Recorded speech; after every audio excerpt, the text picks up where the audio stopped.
വോട്ടുകൊള്ള ആരോപണത്തിലും ബീഹാറിലെ വോട്ടർ പട്ടിക പരിഷ്കരണത്തിലും പാർലമെന്റിൽ ഇന്നും പ്രതിപക്ഷ ബഹളം. ഇരുസഭകളും 2 മണിവരെ പിരിഞ്ഞു. പ്ലക്കാർഡുകളുമായി ലോക്സഭയിൽ പ്രതിപക്ഷം നടുത്തളത്തിലിറങ്ങി പ്രതിഷേധിച്ചു.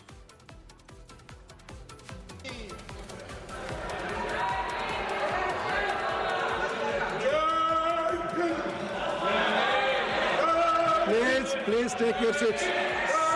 Please. Papers to be laid on the table. Sri Jayant Chaudhary. Respected sir, with your kind permission.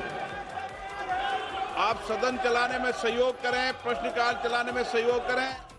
Voter പട്ടിക ക്രമക്കേട് ചർച്ച ചെയ്യണം എന്നാവശ്യപ്പെട്ട് രാജ്യസഭയിൽ നൽകിയ നോട്ടീസുകൾ ഉപാധ്യക്ഷൻ തള്ളിയതിൽ രാജ്യസഭയിലും ഇന്ന് പ്രതിഷേധമുയർന്നു. ബൽറാം നെടുങ്ങാടി ഡൽഹിയിൽ നിന്ന് വിവരങ്ങളുമായുണ്ട്. ബൽറാം, വോട്ടുകൊള്ള ആരോപണം, ബീഹാറിലെ വോട്ടർ പട്ടിക പരിഷ്കരണം, ഈ 2 വിഷയത്തിലുമുള്ള പ്രതിപക്ഷത്തിന്റെ ബഹളം പാർലമെന്റിന്റെ ഇരുസഭകളിലും ഇന്നും ഉണ്ടാകുന്നുണ്ട്.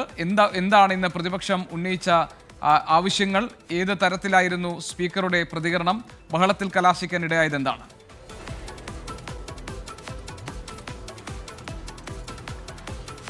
ജി കെ, ഈ വർഷകാല സമ്മേളനത്തിന്റെ ഇതുവരെയുള്ള ദിവസങ്ങൾക്ക് സമാനമായി ഇന്നും പാർലമെന്റിന്റെ ഇരുസഭകളിലും ബീഹാറിലെ വോട്ടർ പട്ടിക വിഷയം ചർച്ച ചെയ്യണമെന്നാവശ്യപ്പെട്ട പ്രതിപക്ഷാംഗങ്ങൾ നോട്ടീസുകൾ നൽകിയിരുന്നു. എന്നാൽ ഇരുസഭകളിലെയും അധ്യക്ഷന്മാർ അത് അംഗീകരിച്ചില്ല. ഇവ തള്ളുകയാണ് ഉണ്ടായത്. ബഹളം ആദ്യ നിമിഷം തന്നെ ആരംഭിച്ചത് ലോക്സഭയിലാണ്. ലോക്സഭ സമ്മേളിച്ച് 3-ാമത്തെ നിമിഷത്തിൽ തന്നെ പിരിയുന്ന സാഹചര്യമുണ്ടായി 12 മണി വരെ. പിന്നീട് വീണ്ടും സമ്മേളിച്ച ഘട്ടത്തിലും പ്രതിപക്ഷം പ്രതിഷേധം മുദ്രാവാക്യങ്ങൾ മുഴക്കി പ്ലക്കാർഡുകളുമായി നടുത്തളത്തിലേക്ക് ഇറങ്ങി. തുടർന്നാണ് സഭ വീണ്ടും തടസ്സപ്പെട്ടത്. അതിനിടെ സ്പീക്കർ ഇത്തരത്തിൽ നടുത്തളത്തിൽ പ്ലക്കാർഡുകൾ സഭയ്ക്കകത്ത് കൊണ്ടുവരുന്നതും നടുത്തളത്തിൽ ഇറങ്ങി മുദ്രാവാക്യങ്ങൾ വിളിക്കുന്നതും സഭ ജനാധിപത്യ വിരുദ്ധമാണ് എന്നും അതുകൊണ്ട് തന്നെ ഇത് ഒഴിവാക്കണമെന്നും ആവശ്യപ്പെട്ടു. അത് ചെവികൊള്ളാൻ പ്രതിപക്ഷം തയ്യാറായില്ല.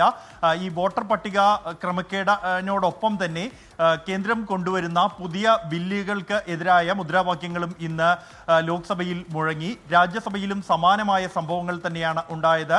രാജ്യസഭയിൽ ഉപാധ്യക്ഷൻ ഹരിവംശ് നാരായൺ സിംഗ് ചട്ടം 267 അനുസരിച്ച് നൽകിയ നോട്ടീസുകൾ തള്ളിയതിന് പിന്നാലെ പ്രതിപക്ഷം പ്രതിഷേധം ആരംഭിക്കുകയായിരുന്നു. ഉടൻ തന്നെ സഭ പിരിഞ്ഞു. പിന്നീട് 12 മണിക്ക് സമ്മേളിച്ച ഘട്ടത്തിലും 3-4 നിമിഷം മാത്രമാണ് സഭ സമ്മേളിക്കാനായത്. പ്രതിപക്ഷം ശക്തമായ പ്രതിഷേധം ഇരുസഭകളിലും തുടരുകയാണ്. G K.